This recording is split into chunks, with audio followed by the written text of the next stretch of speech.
Pernah tak kita terfikir macam mana tiga pusat perdagangan yang asalnya berasingan malah bersaing antara satu sama lain akhirnya boleh bergabung jadi satu koloni British yang sangat berkuasa di Asia Tenggara?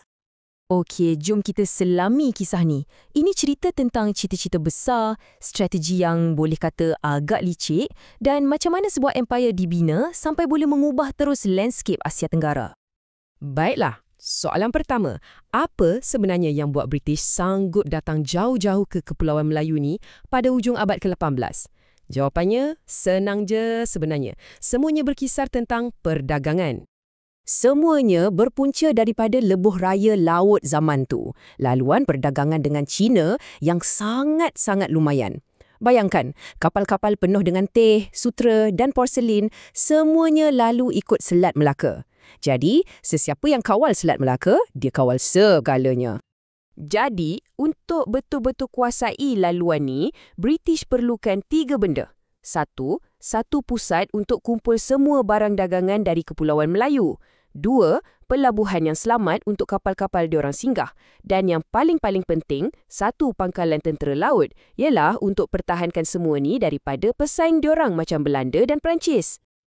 Okey, langkah pertama British dalam permainan catur ini bermula di utara, dekat Pulau Pinang. Tapi, diorang tak tawan guna kekerasan. Cara diorang lebih halus, lebih licik. Diorang guna rundingan dan ambil kesempatan atas krisis politik tempatan yang tengah berlaku masa tu. Macam ni ceritanya. Waktu tu, Kedah tengah tersepit sebab ada ancaman dari Siam. Tiba-tiba, datang seorang pedagang British ni, Francis Light. Dia nampak peluang, terus dia tawarkan bantuan tentera kepada Sultan.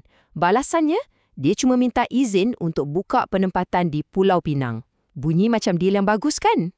Tapi, di sinilah hilahnya. Bantuan tentera yang dijanjikan tu tak pernah sampai pun. Jadi, tapak pertama kehadiran British di rantau ni sebenarnya dibina atas janji palsu. Dan ini bukanlah kali terakhir mereka guna taktik macam ni. Bila Pulau Pinang dah dalam genggaman, British mula jeling-jeling lokasi lain. Satu lokasi yang jauh lagi strategik yang betul-betul boleh bagi mereka kuasa penuh ke atas perdagangan serantau. Dan ganjaran utama tu, tak lain tak bukan, ialah Singapura. Cuba tengok lokasi dia. Memang sempurna. Betul-betul kat mulut Selat Melaka. Siapa dapat Singapura, dia seolah-olah pegang kunci laluan dagang antara India dengan China. Ini secara langsung mencabar kuasa Belanda di Betawi. Sama macam kes Pulau Pinang, British tak guna perang. Diorang guna cara runtingan lagi.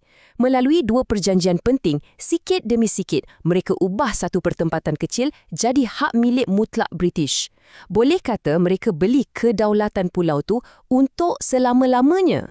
Bila British dah bertapak kat Singapura, dah tentulah ada pihak yang tak senang duduk.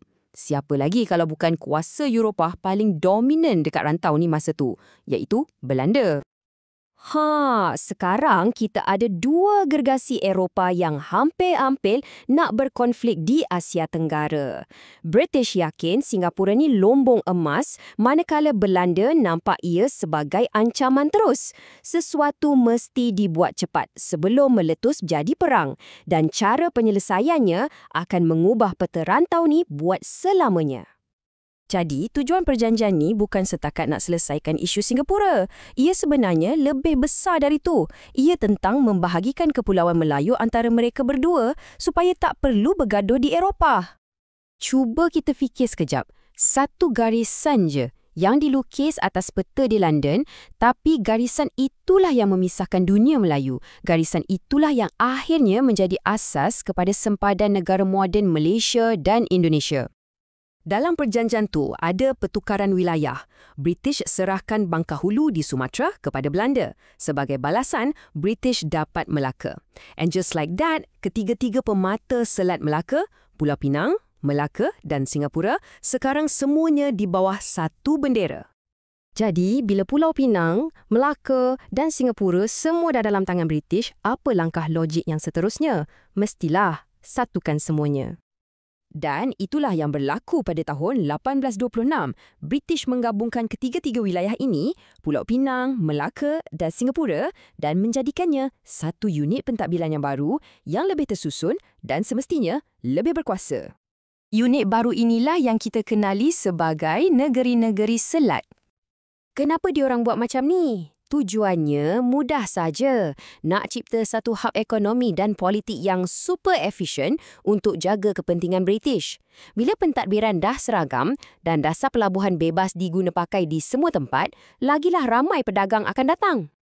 Jadi, semua langkah strategik yang diambil hampir 200 tahun dulu daripada janji kosong di Kedah sampailah ke satu garisan yang dilukis atas peta, semuanya telah membentuk asas kepada negara moden yang kita kenali hari ini. Ini tinggalkan kita dengan satu persoalan besar untuk difikirkan. Bagaimanakah legasi negeri-negeri selat yang dibina atas dasar perdagangan dan kuasa masih lagi membentuk realiti geografi dan ekonomi Malaysia dan Singapura sehingga ke hari ini?